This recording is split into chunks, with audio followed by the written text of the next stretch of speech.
welcome. Today we're going to be talking about something that is a little bit sad, a little bit serious, but a big part of what it means to be not only a reptile owner but a pet owner in general. As many of you may have seen on my Instagram, I did lose my tarantula Satina a few days ago. It's never easy to lose a pet, no matter the species, and Satina surely was not an exception. I really do miss her a lot. She was very special to me, like I've said 100 times also on my Instagram. She was my absolute best girl. Satina died of something called Dyskinetic syndrome. It's not an illness per se, it is a series of symptoms, but I'm just gonna refer to it as an illness because that's just gonna be easier. But you guys know what I mean. It is not an illness, it is symptoms of an illness. Dyskinetic syndrome, often shortened as DKS, is a series of symptoms always leading to death. There is no cure for it, there is no treatment, no nothing. The result is always fatal, which really makes it so unpleasant for a tarantula owner to experience, because there's absolutely nothing as a tarantula owner you can do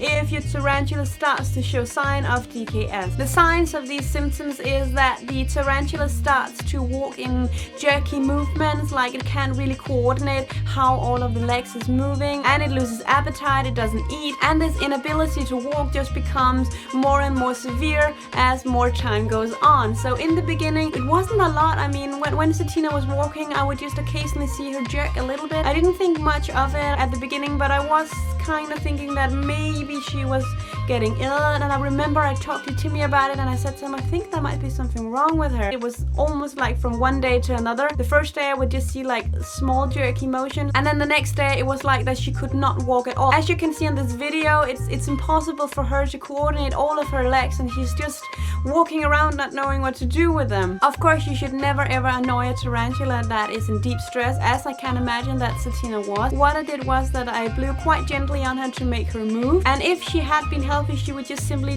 move quietly from one side to the other. But the fact that she cannot coordinate all of her legs and she is suffering from this illness, this is what it looks like. So this is what dyskinetic syndrome looks like when it's really severe. As I said before, there's no treatment, there's nothing you can do other than just wait for your tarantula to die, and it's excruciating, it's painful, it's no fun at all. It's just terrible standing there not being able to do anything, and I couldn't do that. I couldn't do anything for Satina. No cure, nothing whatsoever. The cause of these symptoms are not known, but there are many theories. One of the theories is that it is pesticides from like flea treatments for dogs or cats, or it can be from the chemicals that you're using for cleaning. No one really knows, and that might be what caused this to happen to Satina. But the thing is that Satina, she's placed right in the middle between two of my other tarantulas, and none of them are showing any signs. They are both perfectly healthy, and they're eating. One of them just molded as well. So it's quite curious that why only Satina was hit by this, but no one knows the cause. We can only guess. The other terrible thing about this illness, apart from it not being curable, is that it does affect any tarantula. It's not like a specific species of tarantula or even only males or something like that. It affects everyone. Young tarantulas, old tarantulas, male, female, it really doesn't matter, and no one knows why. It can affect every tarantula, and that's also what makes it so absolutely terrible, is that you can't really prevent it. And I feel so terrible that Satina did die from this. I can only imagine that it must have been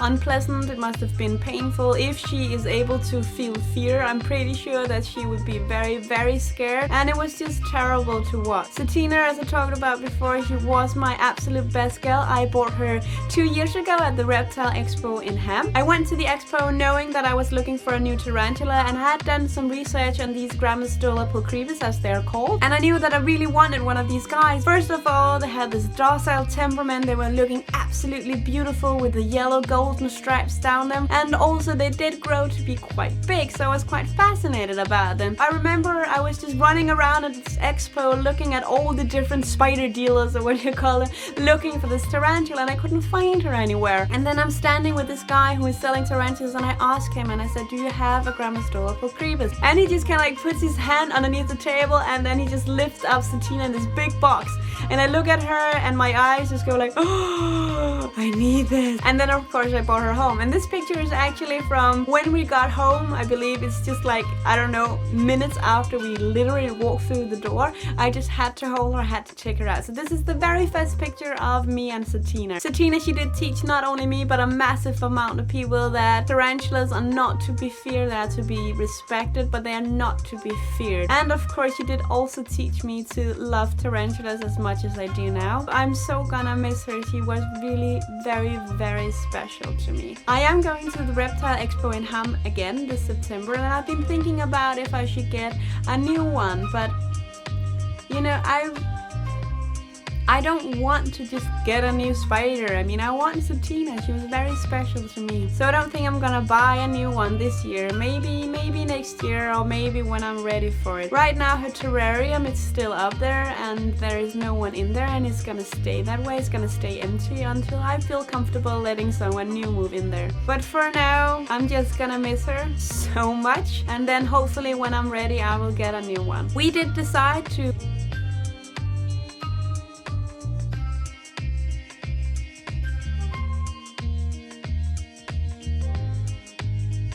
and then she will stay in here in my reptile room as a little monument that tarantulas are not to be feared.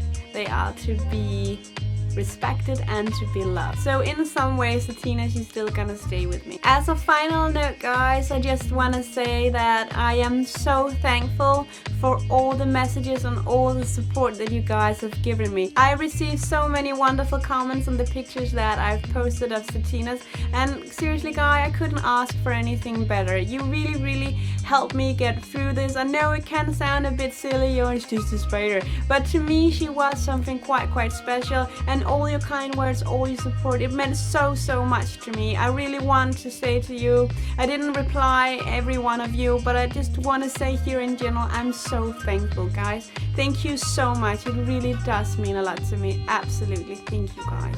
Alright guys, that's all for today. A short and maybe a little sad video, but I did promise you guys that I would take you through all the good times and all the bad times, and this is being one of the bad times. I feel it's so important for me to tell you guys all the things that can happen when you have reptiles and tarantulas as pets. And even though this was very sad and I am quite heartbroken, this gives me an excellent opportunity to talk to you guys about this disease, about this dyskinetic symptoms that does affect tarantulas. It was a chance that I could just not let go by. I'm really glad that I did this video. I really hope that you guys are as well. Let me know if you've ever lost a pet and how you dealt with it. Just write it right down below in the comment section. Please give the video a like so I know that you like what I make. It really does mean a lot to me. And also while you're at it, just hit subscribe on that channel. As usual, you can find me on Instagram under the name jossersjungle.